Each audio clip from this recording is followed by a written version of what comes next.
All right, well this question relates in a way to the idea of sketches, and there's a lot of sketches in this show. And since you've had first-hand experience with most of the people that I have an interest in asking you about, I'm just going to go through, and if you could give me a little thumbnail sketch, starting with Hillary Clinton. Hillary is quite programmed, very, very intelligent, very driven. If she weren't the queen of the military-industrial complex, she probably wouldn't have become president. But she's really locked into the military-industrial complex along with her husband. And let me give you, this is beyond the sketch, but let me give you a figure so that you'll understand what I'm saying. When her husband was president, he issued Executive Order 41, which was a directive to all the embassies, specifically to the ambassadors in every country in the world, telling them that they had to make the major effort of the embassy to have American enterprise, our contractors who sell weapons abroad, that's what their job was to do, to facilitate the sale of the weapons of these contractors, and that they would be graded as ambassadors as to how successful they were in selling those weapons. That was Executive Order 41 by Bill Clinton. So that'll give you an idea why when she went to the Senate, you'd think that a senator from New York would want to get on the Finance Committee, get on the Banking Committee. But no, why would a senator from New York want to get on the Armed Services Committee? Next question. Barack Obama. Barack he's selling Blue Sky. He's very popular right now. You know what selling Blue Sky is? You're familiar with stockbrokers? When you say sell Blue Sky, I'm going to sell you a phony stock here, and I'm telling you, boy, it's as good as Blue Sky. See all that Blue Sky? It's a terminology of brokers. And that's selling you what is very general, but nothing specific. And that's what Barack is doing. He's a good speaker. I don't think he really understands the positions he holds. I'll give you an example. He's come out with, we got to have an initial 100,000 troops in the military. It's precisely 25,000 Marines and 75,000 in the Army. Now where does that come from? I mean, it doesn't make any sense. Some general spoke in his ear and said we need 100,000 more people. And so he bought that. Doesn't know what he's talking about. We don't need 100,000 more people. We should be getting out of Iraq. We should be becoming a peaceful nation. So he really doesn't know what he's talking about. Then when he turned around and made these commitments to use nuclear devices, he doesn't know what he's talking about either. So but he sounds great. I watched the debates last night. I forced myself to watch it. They're somewhat boring, but I do it from an analytical point of view. And I'll just tell you that it sounds good. I can see the average citizen, if you can put up with it. It sounds good. It's melodious. It'll drug you, and it's hope and it's change. They wouldn't recognize change if it hit them with a 2x4. What is change? Is it continuing exactly with representative government, with the Congress in gridlock? You don't think the Congress isn't going to be in gridlock come next year? Of course it's going to be in gridlock. You think the president's going to be able to do anything? You think Obama's going to be able to do anything? He doesn't have any experience with the Congress. This is not Lyndon Johnson that can go in there and not reach across the aisle and hold hands. Lyndon Johnson got things done by reaching across the aisle and cracking heads. That's how he legislated. Lyndon Johnson was one tough SOB. Ask anybody who served with him. That's how you get things done. Now with milk and honey, we're going to bring these people together. We're going to heal. Well, that and $1.50 may get you a cup of coffee at Starbucks. What about John McCain? I don't know John McCain. I've only met him once. He took off on me on the floor of the Senate. He was quoting me from a debate that I had with Robert Dole 30 some odd years ago. And he was saying that I, Mike Gravel, was responsible for 3 million deaths in Cambodia.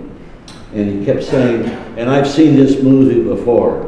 And so I put out a blast saying, he came in late in the movie. He should have come in at the beginning of the movie when we were bombing Cambodia. And that's who killed the 3 million people, not me.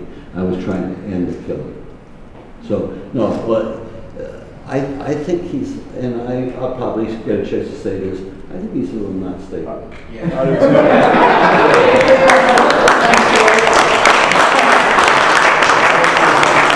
And he's not challenged. And I'll tell you,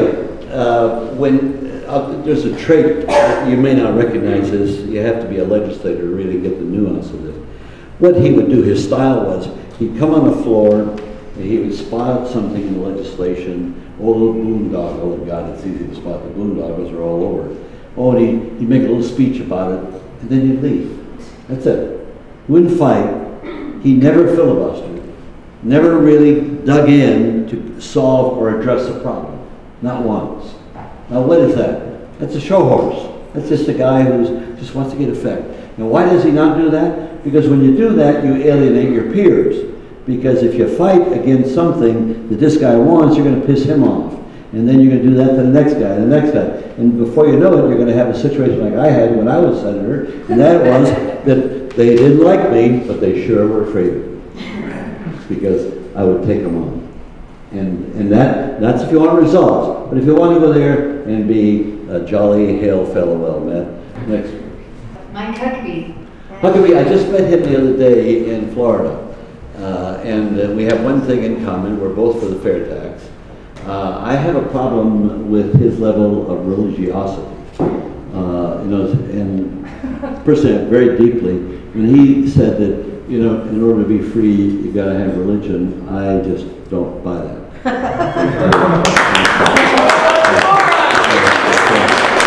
I would have problems with him as president.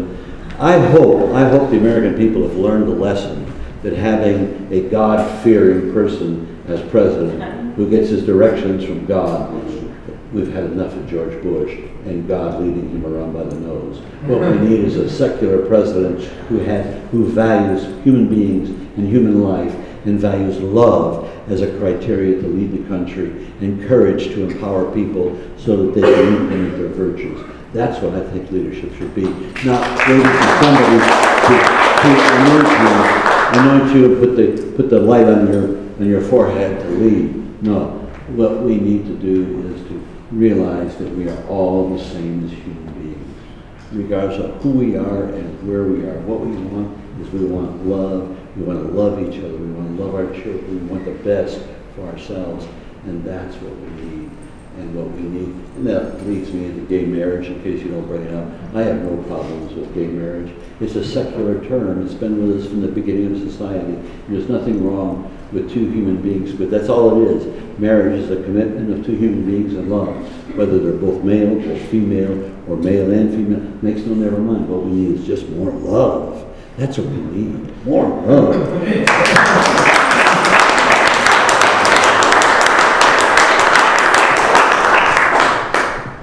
What do you think of Mitt Romney? That's Huckabee with a flip-flopping personality. How about Ron Paul? I'm not mad. Ron Paul, I like Ron.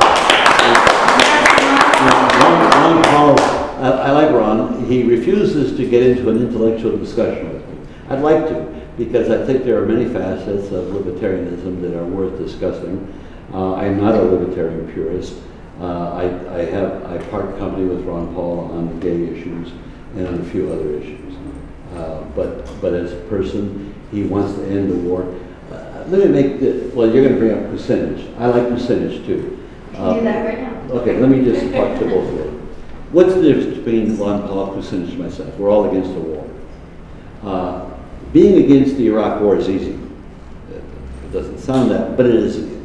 It was a fool's errand. It was a fraud committed on people. But that's not the problem.